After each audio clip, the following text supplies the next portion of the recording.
Good evening, good morning, good afternoon. Welcome. It's Monday. It's our favorite day of the week. It's time for headlines. Booyah! That's right. Man, love Monday. Love headlines. So there's been a whole bunch of, hurricanes and stuff like that in the United States of America, and so there has been some good that has come out of this. Some feel-good stories.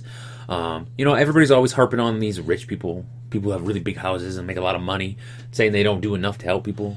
And number one, J.J. Watt has raised over $20 million for hurricane relief. He's a player, a defensive player for the Houston Texans in the NFL. So he really? His goal was $250,000. Yeah, and he's raised over $20 million. Good for him. So that wasn't my headline. That wasn't my headline, but that's a feel good one. No. There's a story of a really rich man who owns like a $30 million mansion down in Florida, I believe it was, and after Hurricane Irma, people obviously were put out. So he welcomed 70 people into his house. Oh crap! To just stay, because I think they were staying in a gym, and the gym didn't have like showers, and it was very, it was just stay here. Yeah. And so he opened his house. Him and his wife opened their doors and said, "Why don't you guys come on over here? We got showers. I got more than enough space." And he did that. So I thought that was pretty cool. Wow. Good on you. Yeah. Good on you. Good on you. Yeah, no kidding. Scientists do really good things, and there's no doubt about that. Yay, science. But some days you just have to wonder, I want that job. Because scientists have studied and found that people with mustaches waste 162,000 pints of Guinness a year. Wow. Yeah, I want, seriously, how do you get funding for something like that? You don't even have to be a scientist to do that. Even have to be a scientist to do that. You just be like, hey, I have this idea. Okay, I get it. This was a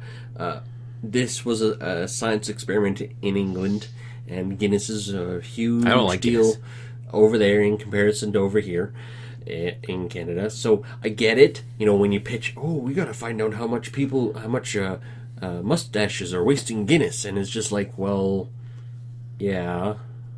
I could see that when you see somebody with a beard.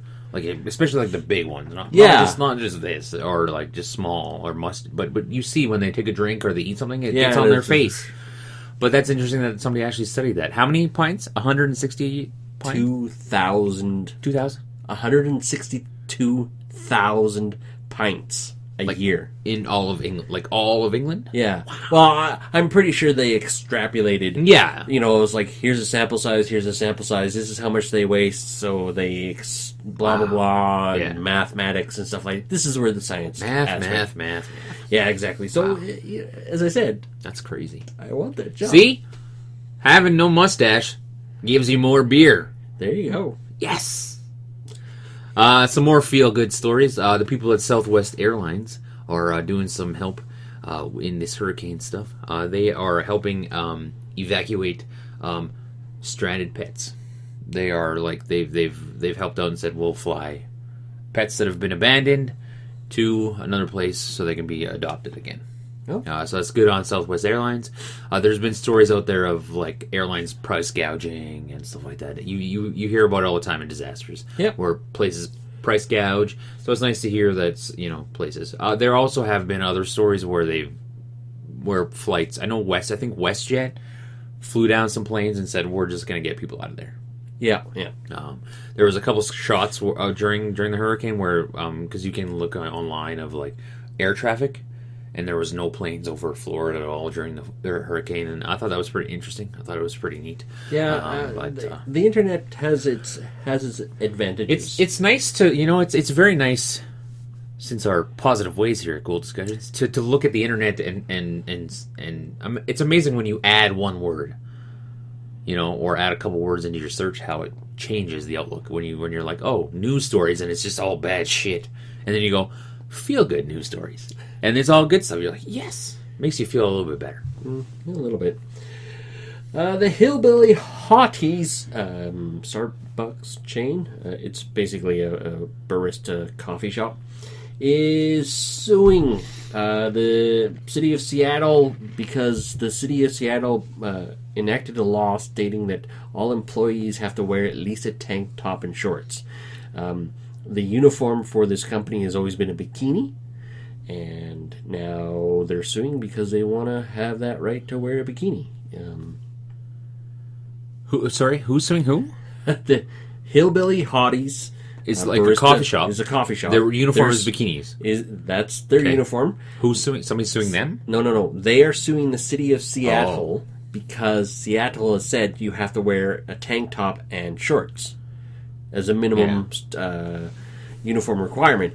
And the people that work for this company are like, no, we want to wear bikinis. And it's just like unusual. Are they just opening their business now, or have they been in business and now Seattle's going to do that? They have been in business for a couple of years, and now all of a sudden Seattle's going, no, you can't do this. It's like, well, we have been, so so why change? Yeah.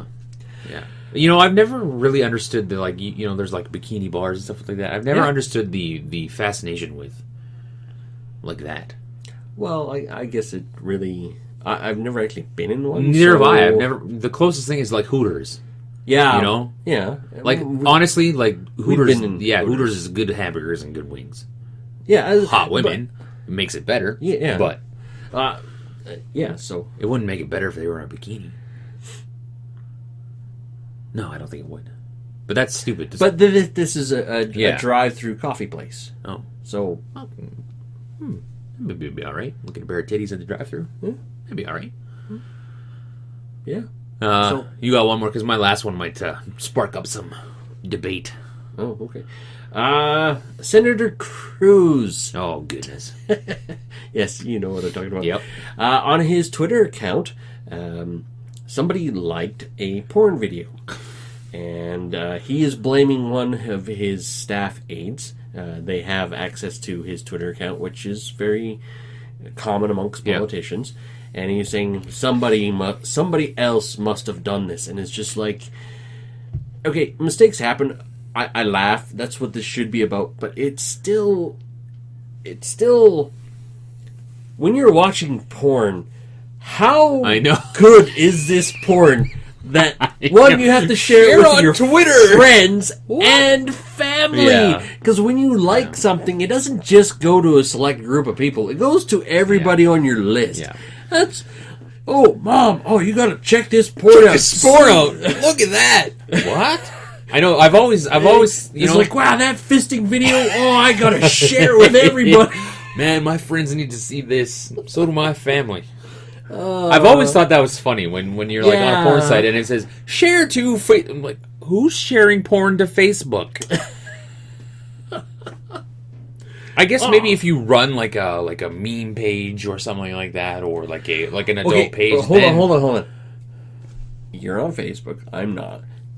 Have you actually run across anybody who's ever shared an adult video? No, I don't think so.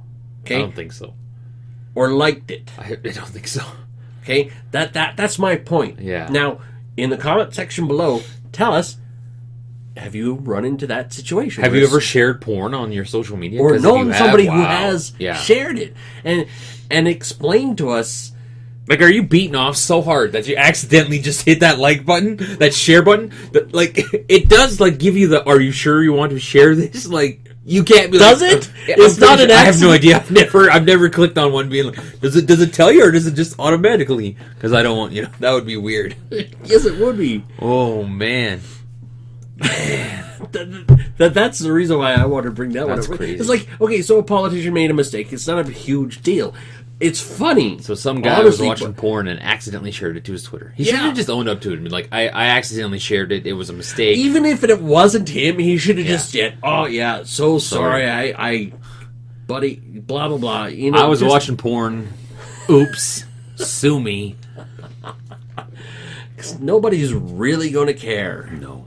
So they shouldn't. They shouldn't care. So, as you guys know, we live in the Calgary in Alberta, and we have an NHL team. And they are wanting a new arena. I'm a fan of the Oilers. We just went through this. They just went through the whole arena debate up there, and we're going through the arena debate down here. Now, the reason that it's not a topic on its own... arena debate up in Edmonton has been solved, and they have a new arena. Beautiful place. Beautiful place. Yeah. And they want to go through the same thing. Now, just in this past week, the Calgary Flames have come out and said, we're not talking anymore because blah, blah, blah, blah, blah. The city went blah, blah, blah, blah, blah, and the Flames went blah, blah, blah, blah, blah, blah. And frankly, it's just a whole bunch of mumbo jumbo. The city said, we offered this. The Flames said, no, they didn't. The Flames want more, blah, blah, blah, blah, blah, blah, blah, blah. And really, to me, it's just getting old, and it doesn't deserve its own topic, but it deserves a little blurb. We actually did in one of our previous videos. We sure did. And you know what our end statement was? Just shut up and build the fucking arena. Yeah, it doesn't need to be so public. Like, it's on the front page of our newspaper. It's today. Yeah, it's huge news. Not, it's a clash of personalities is what it is whose dick is bigger, and I'm just tired of it. You both got small dicks. Put it away. Sit down. Work something out. You guys are billionaires. You want an arena? Fucking build it. If you want the city's help, make them a partner.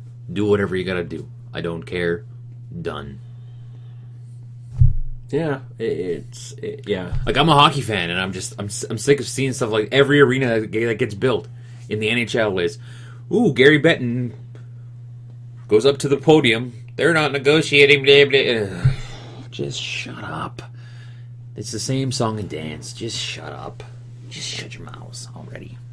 Yeah, there's been teams that have moved, and yeah, it's rare that they do move, but obviously it could happen, and if it does, I'll laugh. But here, the only thing is it's generally teams move from Canada. That's what happens. Yeah. So, when you have a Canadian team do this, it's kind of scary because we know we in Canada we lost the Quebec Nordiques and the Winnipeg Jets. Yep. But we know that it's just kind of like this is the beginning of the real negotiations now. And it's just the playbook is getting old. You know what I mean? It happened in Pittsburgh, it happened in Arizona, Edmonton, and you know, you follow this more. So you would get Calgary's trying to get the same deal that Edmonton got. But the difference is in Edmonton, they move the arena downtown to revitalize downtown, and the city went, yeah, we want to get in on this because we know it's going to. Yeah, the money that we're going to get long term. Well, in my eyes, this is how I see it. It may not be 100%, but the money that they're going to get long term from the whole revitalization of Edmonton's downtown is worth the $200 million that they gave the Oilers to build the $200 million. They paid a third, and that's what Calgary offered. They said, we'll give you a third, but they want I think Calgary wants them to pay it back, which is fine with me. Whatever. Because really, in Calgary, we don't need to revitalize our downtown. It's not like the Flames are already, there are arenas down there already, and it's Iowa's actually a thought that crossed my mind was, does the arena need to be downtown?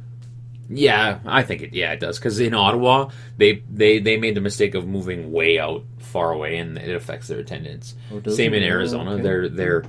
Their arena's in Scottsdale or something, I think, and it's farther out. It's a little bit of a ways out. So they, generally downtown, it's easier for everybody to get to. And you can tie in a C train easier, and it's Well, no, you put their arena on a C train.